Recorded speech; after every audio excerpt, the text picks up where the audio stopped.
মৰমৰ ছাত্ৰ-ছাত্ৰীসকল আজি তোমালোকৰ 2022 চনৰ কোৱেশ্চন পেপাৰখনৰ পৰা কোৱেশ্চন নম্বৰ 20 ৰ পৰা আৰম্ভ কৰি যিমানটোৰ পৰা যায় মই কৈ দি আছো ইয়া আজমল সুপাৰ 40 ক্লাছ 8 ৰ কোৱেশ্চন পেপাৰ আৰম্ভ কৰিছো কোৱেশ্চন নম্বৰ 21 হয় 20 হয় এটো 20 I mean 20 আচ্ছা ইয়াত কি কৈছে না তোমালোকক চাব পাৰিছা ইয়াত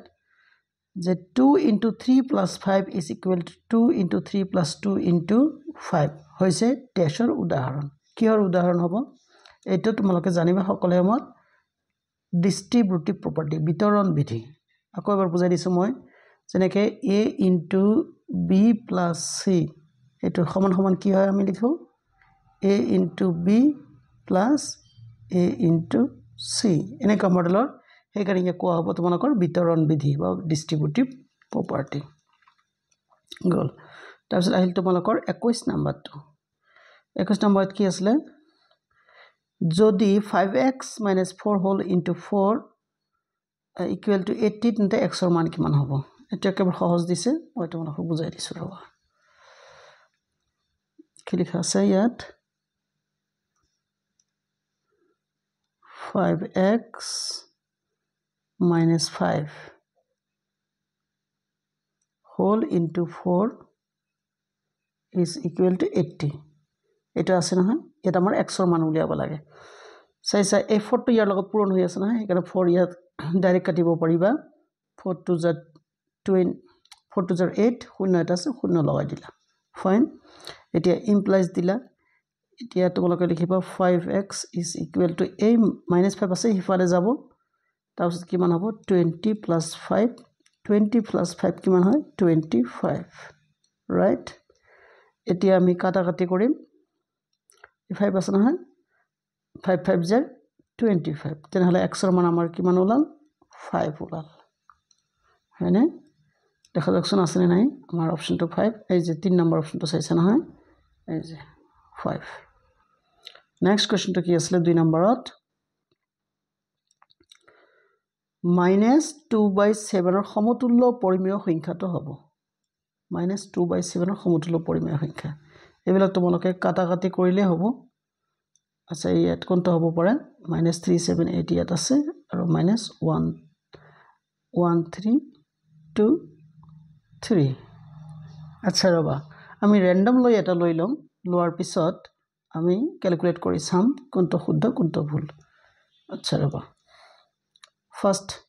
এক নম্বৰ অপচনটো লৈছো আমি মাইনাস নহয় তোমালোকে ইজিলি এটো কাম এনেকৈ কৰিব পাৰিবা যে ইয়াত 7 আছে নহয় 7 দি এটো আমি হৰণ কৰিম যদি ডিভিজিবল তেন্তে ঠিক আছে আৰু 2 দি এটো আমি হৰণ কৰিম যদি ডিভিজিবল হয় ভাগ যায় তেনেহলে এটো কাৰেক্ট হ'ব তেনেহলে ফার্স্ট 1323 এটো 7 দি ভাগ যায় নাযায় আমি চাই লম 7 7 1 jar 7 বাকি থাকিল তোমালোকৰ কি 62 তেনেহলে 7 8 jar 56 বাকি থাকিল ইয়াত 63 রাইট 63 ফাইন তেনেহলে 7 9 jar 63 তাৰ মানে তোমালোকৰ তলৰটো এই 1323 এটো আমাৰ হাতেৰে বিভাজ্য হল আৰু এটো যেহেতু লাষ্টত তোমালোকৰ 8 আছে মানে 378 এটো যুগ্ম সংখ্যা ইয়াক 2 এৰে আমাৰ হৰণ যাব গতিকে আমাৰ অপচনটো হ'ব 1 নম্বৰ অপচনটো কাৰেক্ট হ'ব ফাইন এনেকৈ শৰ্টকাট কৰিব পৰা যায় নহলে দীঘলীয়া হয় আচ্ছা ইয়াত কি কৈছে তোমালোকৰ নম্বৰ 3 এটা হ'ব কিন্তু 23 কি দিছে যে -1 to the power n equal to 1 হলে n ৰ মান কিমান হ'ব ফাইন আমি চাইছো ৰবা মাইনাস ইয়াত আছে তোমালোকৰ -1 whole to the power n is equal to 1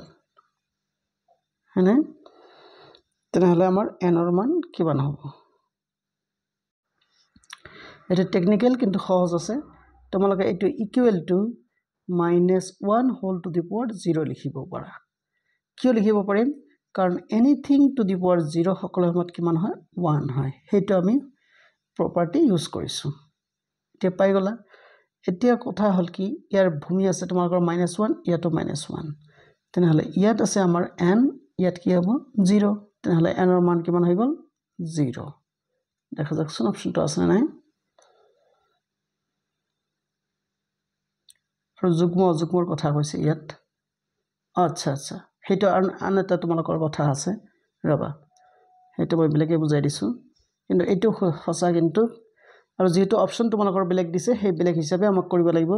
-1 whole to the power n equal to 1 হয়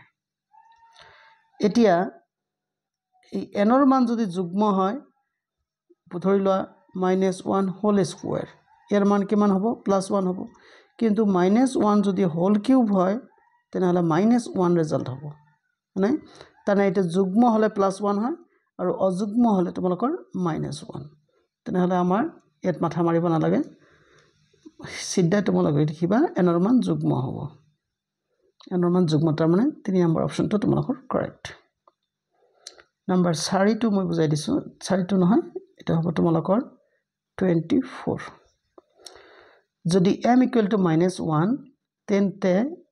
ইয়াৰ মান হ'ব আচ্ছা ইয়াৰ মান কি হ'ব বুজাব লাগিব কি আছে m³ - 2m - 1 / m স্কয়াৰ ইয়াত টেকনিক্যালি একো কৰিব নালাগে জাস্ট ভ্যালু বহাই দিলে হ'ল আচ্ছা মই বহাই দিছো m³ - 2m - 1 / m স্কয়াৰ আছে নহয় এতিয়া তোমালোকে কৰিবা কি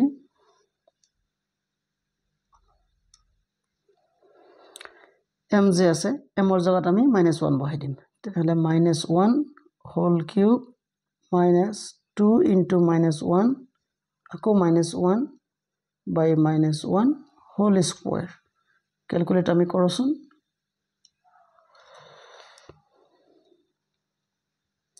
ইকুৱেল টু সো -1 ৰ যদি কিউব কৰা তোমাৰ ৰিজাল্ট হ'ব -1 ফাইন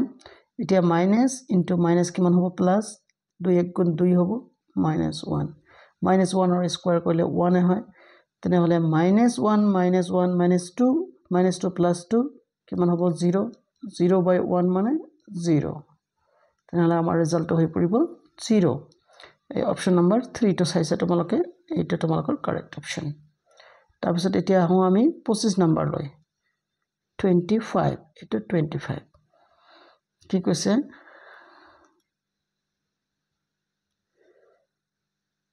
আচ্ছা 16.145 আৰু 13.215 ৰ যোগফল ইহতৰ বিয়োগফলতকৈ কিমান ডাঙৰ ফাৰ্স্ট যোগ কৰিব লাগিব তাৰপিছত বিয়োগ কৰিব লাগিব হয়নে তাৰপিছতহে তোমালোকৰ ৰিজাল্ট এটো টেকনিক্যাল একো নাই জাস্ট কামটো কৰিলে হ'ল বুজাই দিছো ৰবা ফাৰ্স্ট কিমান আছিল তোমালোকৰ 16145 আচ্ছা 16.1445 এটা আমাক যোগ কৰিব লাগিব কি 13.215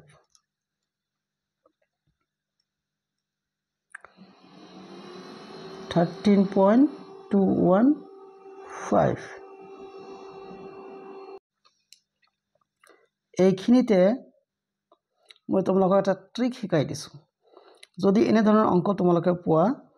যে দুটাৰ যোগফল আৰু দুটাৰ বিয়োগফলতকৈ কিমান ডাঙৰ হয়নে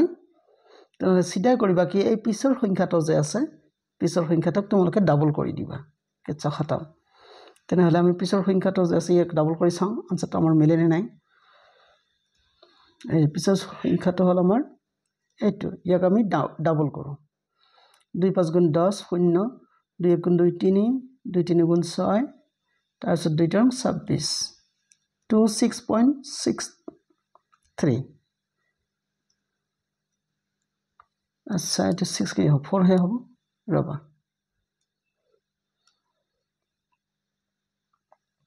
এটা 4 2 দুগুণ 4 হয় আচ্ছা তেনেহলে চাইছা নহয় ইয়াত তোমালোকৰ লাষ্টৰ এই যে 26.43 লগত মিলি গৈছে নহয় ইয়াত শূন্য এটা বেছি আছে শূন্যটো পিছত দিলেও হয় নিদিলেও হয় তাৰমানে এইটো যদি এনে ধৰণৰ অংক থাকে যে দুটা সংখ্যাৰ যোগফল সেই সংখ্যা দুটাৰ বিয়োগফলতকৈ কিমান ডাঙৰ তোমালোকে শৰ্ট ট্ৰিক ইউজ কৰিবা পিছৰ সংখ্যাটো যে আছে সেই সংখ্যাটো মাত্ৰ দুগুণ কৰি দিবা